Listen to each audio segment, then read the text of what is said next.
In the background there, nestled between the blurry bokables, usually sits this, my Strymon BigSky. Now, this is not just a legendary reverb pedal, it's possibly one of the most iconic pedals of the last decade plus. It's been the go-to pedal for those classy atmospheric sounds, and if not the first shimmer reverb, then it's certainly the pedal to popularize it and perfect it. I mean, what else can you say about the BigSky? It's legendary. It's basically launched the concept of the fancy Instagram aesthetic pedal board, and it's one half, combined with the timeline, it's one half of the old Worship Twofer. Though no self-respecting Sunday morning shredder would be seen without those two pedals on their board. The BigSky is without a doubt a genuinely great pedal. But, as I said, this was over 10 years ago this pedal came out, and so much has happened and changed since then. And it's a real testament to Strymon's ingenuity and engineering development from back in the day that this thing still holds up so well in the modern age. So rolling forward to 2022, and Strymon have just released the plug-in version of the BigSky. So this is a faithful recreation of all the sounds within the BigSky that you can use within your DAW. And all those sounds you heard in the intro track were made with this plug-in version. Now, on the face of it, this seems like a really cool idea. I mean, I know tons of guitar players, keyboard players and producers that would love to cram the sounds of a BigSky inside of their laptop or their studio without having to cable things up. But it does raise a few interesting questions and concerns. So first of all, there's the price. Now, this is being sold for $199 US, and in the UK, as I was looking on Gear for Music's website, it's actually retailing for £209, which is an eye-watering amount for what must be now at least 12 or more a year-old reverb technology. Now, when you compare that to other plugins that are available, it seems really quite a lot of money. So it really does beg the question, like, who is this for? Because if you already have the pedal and you just want to get those sounds inside of your DAW, then it's a real steep ask to fork out the best part, well, in the UK, £200. Now, you could also spin that the other way around and say, well, if you love it so much and the hardware pedal's still selling so well, it's half the price of what the hardware pedal would be. And it really does, I mean, Strymon are a really interesting company. They make amazing products, but they don't seem to make that many or be innovating that often. And they hold their price. I mean, in fact, have got more expensive. I think the BigSky and the Timeline originally were around the £350 mark. They're at least now £450 in the UK. So usually technology gets cheaper over time and with the march of progress, but these bad boys have just held strong. And I guess they must still be selling. And yeah, now we can get it in a plugin format. So like I say, who is this actually for? Who's it aimed at? Well, I think it's probably more for producers, working studios where, you know, $200 is not really going to be that much of a big deal to be able to streamline your workflow. Imagine if this is a piece of outboard rack gear and it's cabled up, you've only got one of him. Well, having a plug-in version in your DAW where you can run multiple instances, that's a real time saver. And if you're wedded to the Strymon reverb sounds, as in some cases I am, then maybe you would pay that. But yeah, there are so many other options that you've got now from all the various plugin companies offering amazing quality reverbs, and also in our hardware units as well. So in the Fractal stuff, even like the Line 6 Helix family has got incredible reverbs over the last couple of years. So there are other options. So having talked about some of the negatives, I will say that I've been playing with the plugin all day. I don't know why I'm still holding this around now. It's been used for demonstrative purposes. So I've been playing with the plugin all day, making that intro track, and I've had a ton of fun with it. So I've got to say, like, on the one hand, yeah, it's crazy expensive, but it's so simple to use. The presets are still so incredible and so inspiring. I didn't even have to tweak or fiddle with anything. I just loaded up the presets and found things that just worked instantly in the track that I was building. And maybe that is worth it in that case then. I don't know. If it inspires your creativity and it removes that friction and that barrier to getting your workflow complete, then who knows? Maybe that's for you to decide. Now I'm going to take you through the track and isolate some of the sounds so you can hear these presets in isolation, and then just walk you through the plugin itself, show you the layout and how to use it. Yeah, let's do it. So there's a few more concerns and bugs to point out before we get going. The first one is the actual purchasing process.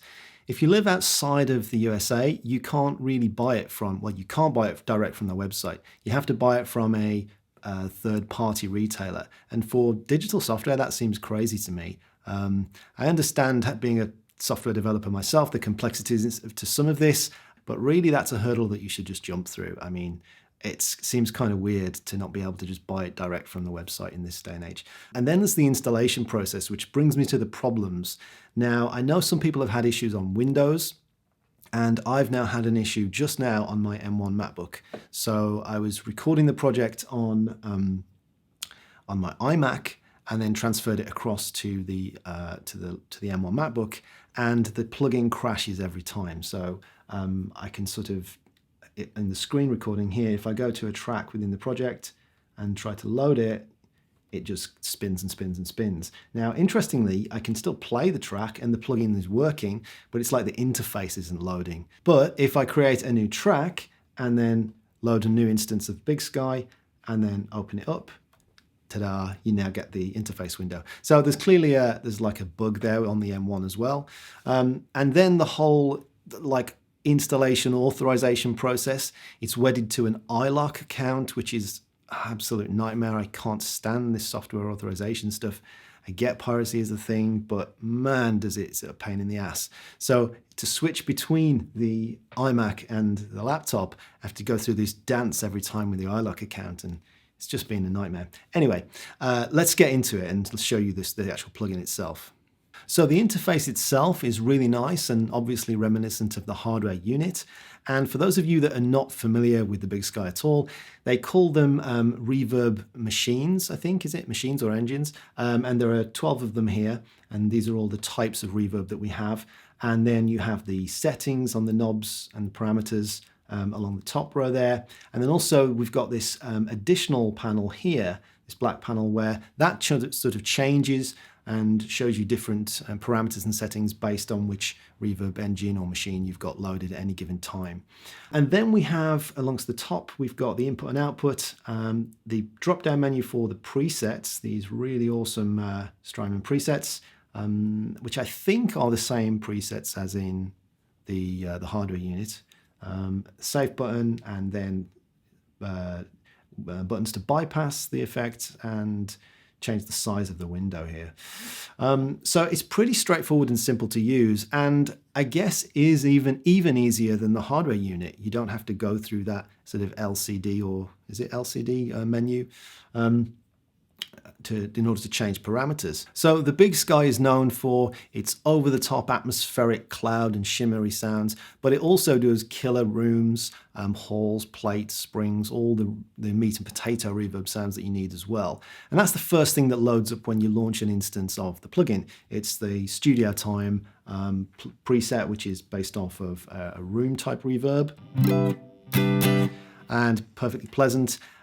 But obviously we're going to get into some more interesting things than that. So what I can't do, because of the whole bug and with the interface not loading, I can't isolate the tracks within the individual tracks within the demo tune to show you which presets I was using, and I can't remember. And I don't want to do the dance with the iLock to go and load it up on the other machine in order to find out. So what I'll do then is take you through some of the presets that I know I definitely did use on the track. Now, the BigSky is renowned, of course, for its crazy atmospheric shimmers and clouds, but I started off really with just a hall sound, and the BigSky does regular room, hall, spring and plates amazingly well too. And I've got this preset here, the Great Hall, and it gives us this kind of a sound.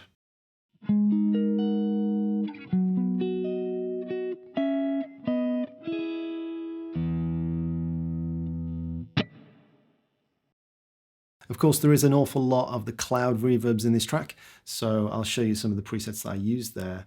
The main one, well, the main two was the Nimbus and the Perfect.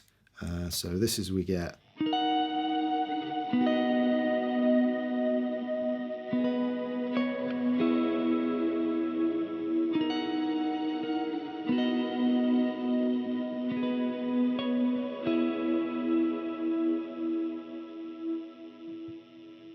That was the really over-the-top one, and then a slightly more milder one is called Perfect.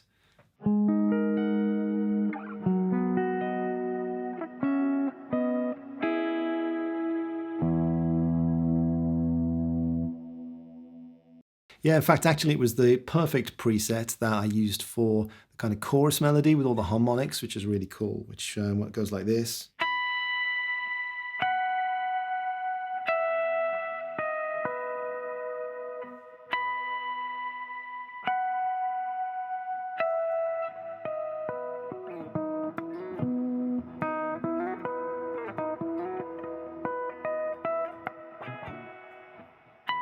Missed that one.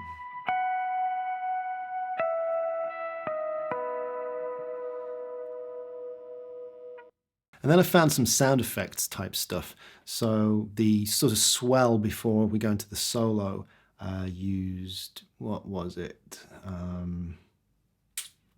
Creeping Up preset, which is one of the non-linear ones. And it gives us this. Basically, I just muted the strings and you hear me just hit a mute. And then it does this rolling kind of reversed creeping reverb sound. And then the solo itself uses a really cool sound. This is one of the choral presets and it's called Ghosts. I don't have the overdrive on right now, but it's this really nice kind of vocal sound to it.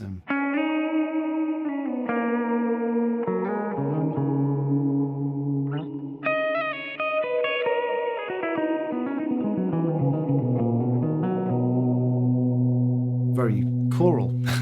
You can hear the voices within that. And it was really interesting recording that solo because I maybe did like 4, 5, possibly 6 takes max.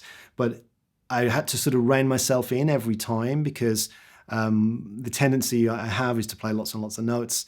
And by doing that, you kind of obscure a lot of that beautiful sound within that reverb. So yeah, it's great when you hold the notes.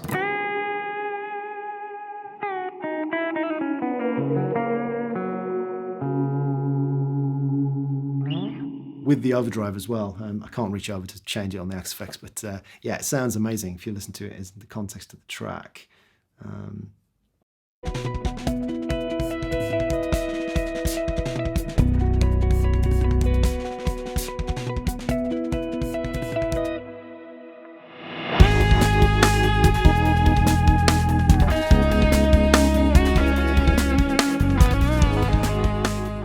Yeah, so I did use a few other presets here and there just to get a couple of different sounds on some of the tracks.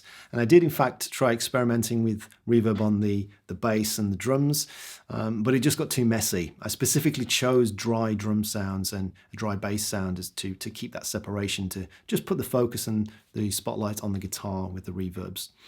But the really interesting thing here, the cool thing, is that I only use the presets and it's incredibly easy to get great sounds with them. You don't have to spend ages tweaking it. I think one of the things with many other plugins or even on hardware units is the possibilities are infinite, but you can have options paralysis and be paging through menus and really kind of struggle to find the sounds that are in your head. I think one of the really awesome things about the Strymon units is it's almost like they can mind read. It's like, for what kind of reverb sounds or delay sounds do I want? Well, here it is in the presets.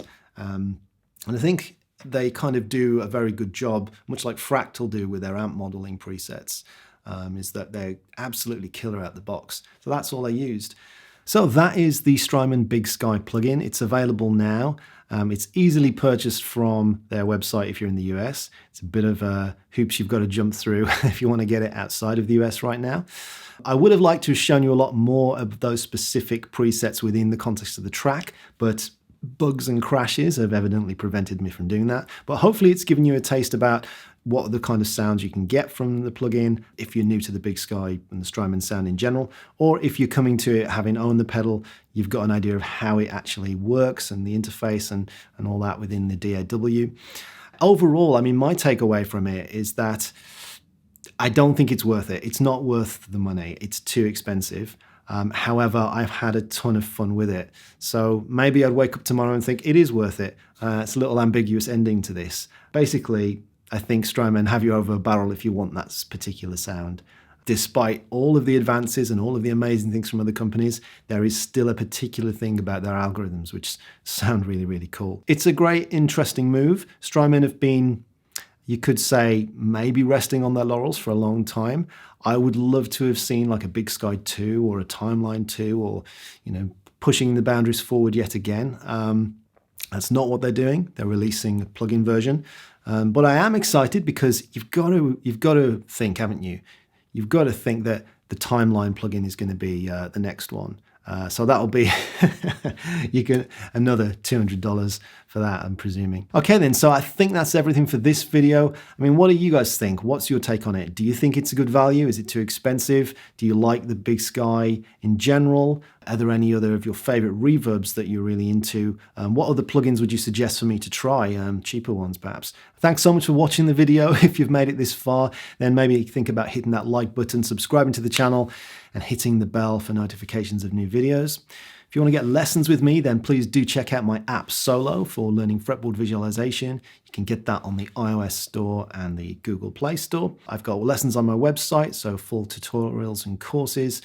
And I also host a podcast, the Guitar Hour podcast, with Tom Quayle, Jake Wilson, and Dan Smith. And that's back going full steam ahead now, so check that out. All the links are in the description below. And until the next video, guys, bye-bye.